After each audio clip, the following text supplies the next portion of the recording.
Imagine two fierce competitors who have spent decades clashing in the boxing world, suddenly coming together as allies. For boxing fans, the thought of Eddie Hearn and Frank Warren working side by side once seemed impossible. Their rivalry was one of the most intense feuds in British boxing history, filled with public disputes, heated exchanges, and constant one-upmanship. But now, the two powerhouse promoters have shocked the sport by forming an unlikely partnership that could reshape British boxing forever. For years, Eddie Hearn and Frank Warren were the embodiment of boxing's promotional war. Warren, the seasoned veteran, had spent over 4 decades building his empire, promoting some of the biggest names in the sport, from Ricky Hatton and Joe Calzaghe to Tyson Fury. He built his reputation on strategic matchmaking and his ability to nurture talent into world champions. Hearn, on the other hand, emerged as a dominant force in the last decade, modernizing the sport with his promotional tactics, securing major broadcasting deals, and making Matchroom Boxing one of the most influential promotional companies in the world. Their rivalry wasn't just business, it was deeply personal. Warren frequently belittled Hearn, labeling him a privileged silver spoon promoter who inherited success from his father, Barry Hearn. Hearn, in return, mocked Warren for being out of touch with the changing landscape of boxing, branding him as an old-school promoter unwilling to adapt to the new era of digital broadcasting and global expansion. Their war of words played out across interviews, press conferences, and social media, fueling the divide between their fighters and fans. But in boxing, as in life, money has a way of changing things. The emergence of Saudi Arabia as a major player in the sport forced both men to reconsider their long-standing feud. With Saudi Arabian investors pouring enormous sums of money into boxing, Hearn and Warren saw an opportunity that was simply too big to let personal grudges get in the way. Realizing that their refusal to work together was limiting their financial and promotional potential, the two promoters sat down for discussions that led to an unprecedented collaboration. Their first major move together was a landmark deal that brought Warren's Queensberry Promotions to DAZN, a streaming service previously dominated by Hearn's Matchroom Boxing. This move stunned the boxing world. For years, Queensberry's fighters were featured on BT Sport, while DAZN was the home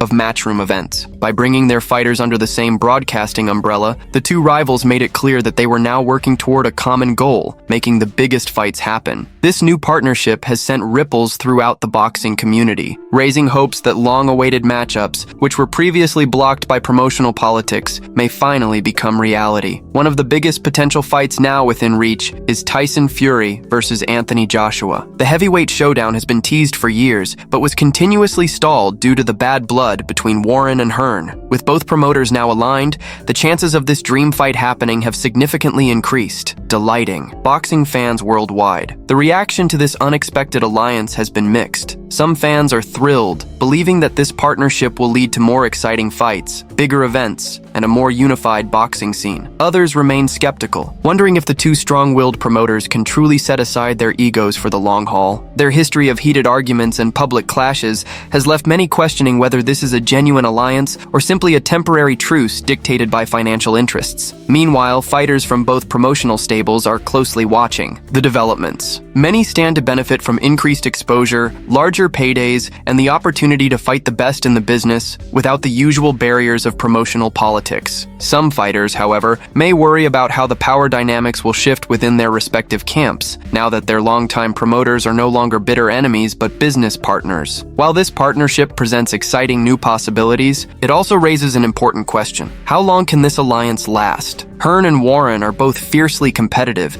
and their rivalry has been fueled by more than just business. It has been a battle of ideologies, strategies, and personal pride. Even as they work together now, any sign of disagreement could easily reignite the animosity that defined their relationship for years. If financial incentives remain strong, their partnership may thrive. But if disputes over fighters, contracts, or broadcasting rights arise, the truce could crumble just as quickly as it formed.